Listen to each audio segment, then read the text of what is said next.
Chapter 11. It is with considerable difficulty that I remember the original era of my being. All the events of that period appear confused and indistinct.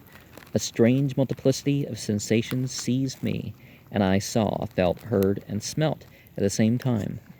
And it was indeed a long time before I learned to distinguish between the operations of my various senses. By degrees I remember a stronger light pressed upon my nerves, so that I was obliged to shut my eyes. Darkness then came over me and troubled me, but hardly I had felt this, when by opening my eyes, as now I suppose, the light poured in upon me again. I walked, and I believe I descended, but I presently found a great alteration in my sensations. Before, dark and opaque bodies had surrounded me, impervious to my touch or sight, but I was now found that I could wander on at liberty, with no obstacles which I could not either surmount or avoid. The light became more and more oppressive to me, and the heat wearying me as I walked. I sought a place where I could receive shade. This was the forest near Ingolstadt, and here I lay by the side of a brook, resting from my fatigue until I felt tormented by hunger and thirst. This roused me from my nearly dormant state, and I ate some berries, which I found hanging on trees or lying on the ground. I slaked my thirst at the brook, and then, lying down, was overcome by sleep. It was dark when I awoke. I felt cold also, and half frightened, as it were, instinctively finding myself so desolate. Before I had quitted your apartment, on a sensation of cold, I had covered myself with some clothes, but these were insufficient to secure me from the dews of night. I was a poor, helpless, miserable wretch. I knew and could distinguish nothing, but feeling pain invade me on all sides, I sat down and wept. Soon a gentle light stole over the heavens and gave me a sensation of pleasure. I started up and beheld a radiant form rise from among the trees. I gazed with a kind of wonder. It moved slowly, but it enlightened my path, and I again went out in search of berries. I was still cold when, under one of the trees, I found a huge cloak, with which I covered myself and sat down upon the ground. No distinct ideas occupied my mind. All was confused. I felt light and hunger and thirst and darkness. Innumerable sounds rang in my ears. On all sides various scents saluted me. The only object that I could distinguish was the bright moon, and I fixed my eyes on that with pleasure. Several changes of day and night passed, and the orb of night had greatly lessened, which I began to distinguish my sensations from each other. I gradually saw plainly the clear stream that supplied me with the drink, and the trees that shaded me with their foliage. I was delighted when I first discovered that a pleasant sound which often saluted my ears proceeded from the throats of the little winged animals who had often intercepted the light from my eyes. I began to observe with greater accuracy the forms that surrounded me, and to perceive the boundaries of the radiant roof of light which canopied me. Sometimes I tried to imitate the pleasant songs of the birds, but was unable. Sometimes I wished to express my sensations in my own mode, but the uncouth and inarticulate sounds which broke from me frightened me into silence again. The moon had disappeared from the night, and again with a lessened form showed itself while I still remained in the forest. My sensations had by this time become indistinct, and my mind received every day additional ideas. My eyes became accustomed to the light and to perceive objects in their right forms. I distinguished the insect from the herb, and by degrees one herb from another. I found that the sparrow uttered none but harsh tones, whilst those of the blackbird and thrush were sweet and enticing. One day, when I was oppressed by cold, I found a fire which had been left by some wandering beggars, and was overcome with delight at the warmth I experienced from it. In my joy, I thrust my hand into the live embers, but quickly drew it out again with a cry of pain. How strange, I thought, that the same cause should produce such opposite effects. I examined the materials of the fire, and to my joy found it to be composed of wood.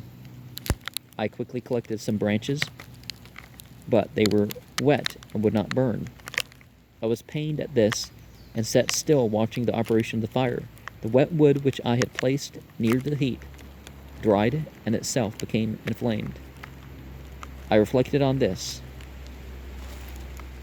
and by touching the various branches, I discovered the cause and busied myself in collecting a great quantity of wood that I might dry it and have a plentiful supply of fire. When night came on and brought sleep with it, I was in the greatest fear lest my fire should be extinguished. I covered it carefully with dry wood and leaves and placed wet branches upon it, and then, spreading my cloak, I lay on the ground and sank into sleep.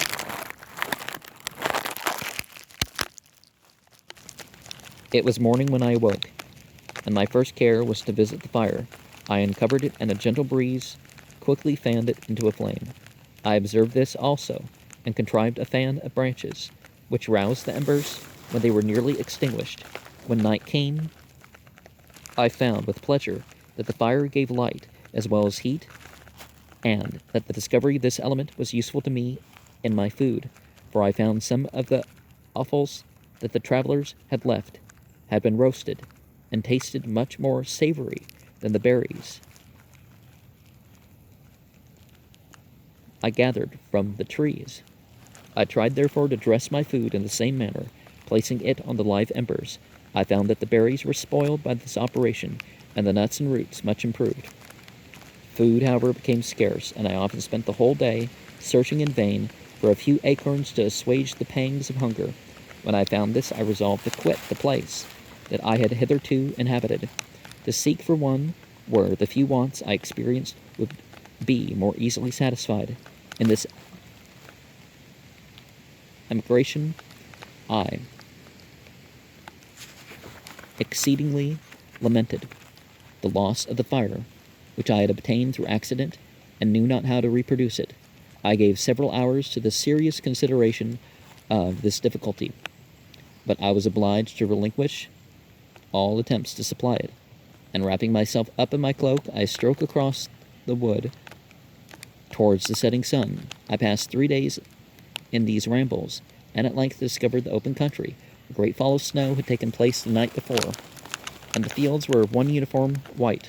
The appearance was disconsolate, and I found my feet chilled by the cold, damp substance that covered the ground. It was about 7 in the morning, and I longed to obtain food and shelter. At length I perceived a small hut on a rising ground, which had doubtless been built for the convenience of some shepherd. This was a new sight to me, and I examined the structure with great curiosity. Finding the door open, I entered. An old man sat in it, near a fire, over which he was preparing for his breakfast. He turned on hearing a noise, and perceiving me, shrieked loudly, and quitting the hut, ran across the fields with a speed of which his debilitated form hardly appeared capable. His appearance different from any I had ever before seen, and his flight somewhat surprised me, but I was enchanted by the appearance of the hut. Here the snow and rain could not penetrate. The ground was dry, and it presented to me then as exquisite and divine a retreat as pandemonium appeared to the demons of hell after their sufferings in the lake of fire. I greedily devoured the remnants of the shepherd's breakfast, which consisted of bread, cheese, milk, and wine. The latter, however, I did not like. Then, overcome by fatigue, I lay down among some straw and fell asleep. It was noon when I awoke, and allured by the warmth of the sun, which shone brightly on the white ground, I determined to recommence my travels. And, depositing the remains of the peasant's breakfast in a wallet I found, I proceeded across the fields for several hours, until at sunset I arrived at a village. How miraculous did this appear! The huts, the neater cottages, and stately houses engaged my admiration by turns. The vegetables in the gardens, the milk and cheese that I saw placed in the windows of the cottages, allured my appetite. one of the best of these I entered, but I had hardly placed my foot within the door before the children shrieked, and one of the women fainted. The whole village was roused. Some fled, some attacked me, until grievously bruised by stones and many other kinds of missile weapons, I escaped to the open country and fearfully took refuge in a low hovel, quite bare, and making a wretched appearance after the palaces I had beheld in the village. This hovel, however, joined a cottage of a neat and pleasant appearance, but after my late dearly bought experience, I dared not enter it. My place of refuge was constructed of wood, but so low that I could, with difficulty, sit upright in it. No wood, however, was placed on the earth which formed the floor,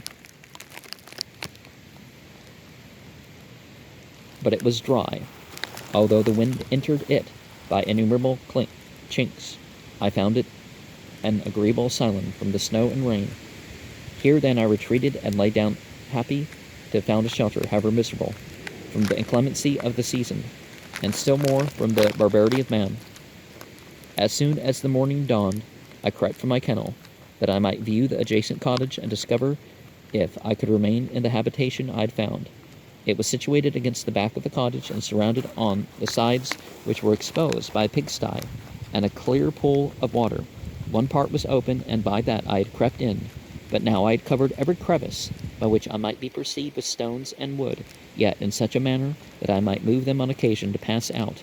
All the light I enjoyed came through the sty, and that was sufficient for me.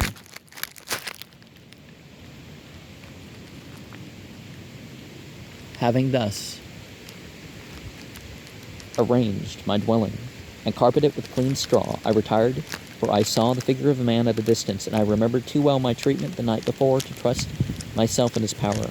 I had first, however, provided for my sustenance for that day by a loaf of coarse bread, which I purloined, and a cup with which I could drink more conveniently than from my hand of the pure water which flowed by my retreat. The floor was a little raised, so that it was kept perfectly dry by its vicinity to the chimney of the cottage. It was tolerably warm. Being thus provided, I resolved to reside in this hovel until something should occur which might alter my determination. It was indeed a paradise compared to the bleak forest, my former residence. The rain-dropping branches and dank earth. I ate my breakfast with pleasure, and was about to remove a plank to procure myself a little water when I heard a step, and looking through a small chink, I beheld a young creature, with a pail on her head, passing before my hovel. The girl was young and of a gentle demeanor, unlike what I have since found cottagers and farmhouse servants to be. Yet she was meanly dressed, a coarse blue petticoat and a linen jacket being her only garb. Her fair hair was plaited, but not adorned. She looked patient, yet sad. I lost sight of her, and at about a quarter of an hour she returned, bearing the pail, which was now partially filled with milk. As she walked along, seemingly incommoded by the burden, a young man met her, whose countenance expressed a deeper despondence. Uttering a few sounds with an air of melancholy, he took the pail from her head and bore it to the cottage himself. She followed, and they disappeared. Presently I saw the young man again, with some tools in his hand, across the field, behind the cottage. Crossed it, and the young girl was also busied, sometimes in the house and sometimes in the yard.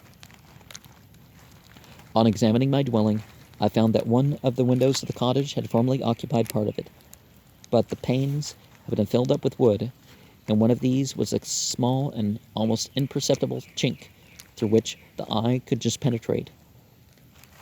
Through this crevice, a small room was visible. Just penetrate. Through this crevice, a small room was visible. In one of these was a small and almost imperceptible chink through which the eye could just penetrate. Through this crevice, a small room was visible, whitewashed and clean, but very bare of furniture. In one corner, near a small fire, sat an old man leaning his head on his hands in a disconsolate attitude. The young girl was occupied in arranging the cottage, but presently she took something out of a drawer which employed her hands, and she sat down beside the old man, who, taking up an instrument, began to play and produce sounds sweeter than the voice of thrush or nightingale. It was a lovely sight, even to me, poor wretch, who had never beheld aught beautiful before. The silver hair and benevolent countenance of the aged cottager won my reverence, while the gentle manners of the girl enticed my love. He played a sweet mournful air, which I perceived drew tears from the eyes of his amiable companions, of which the old man took no notice, until she sobbed audibly. He then pronounced a few sounds, and the fair creature, leaving her work, knelt at his feet. He raised her and smiled with such kindness and affection that I felt sensations of a peculiar and overpowering nature. They were a mixture of pain and pleasure, such as I had never before experienced, either from hunger or cold, warmth or food, and I withdrew from the window, unable to bear these emotions. Soon after this, the young man returned, bearing on his shoulders a load of wood. The girl met him at a door, helped to relieve him of his burden, and taking some of the fuel into the cottage, placed it on the fire. Then she and the youth went apart into a nook of the cottage, and he showed her a large loaf and a piece of cheese. She seemed pleased, and went into the garden for some roots and plants, which he placed in water, and then upon the fire. She afterwards continued to work, whilst the young man went in the garden and appeared busily employed in digging and pulling up roots. After she had been employed thus about an hour, the young woman joined, and they entered the cottage together. The old man had in the meantime been pensive, but on the appearance of his companions he assumed a more cheerful air, and they sat down to eat. The meal was quickly dispatched. The young woman was again occupied in arranging the cottage. The old man walked before the cottage in the sun for a few minutes, leaning on the arm of the youth. Nothing could exceed in beauty and contrast between these two excellent creatures. And I guess we'll finish this chapter another time. And one should be careful what you take from others, even in circumstances like that. And also be careful of just reacting to what's different, right?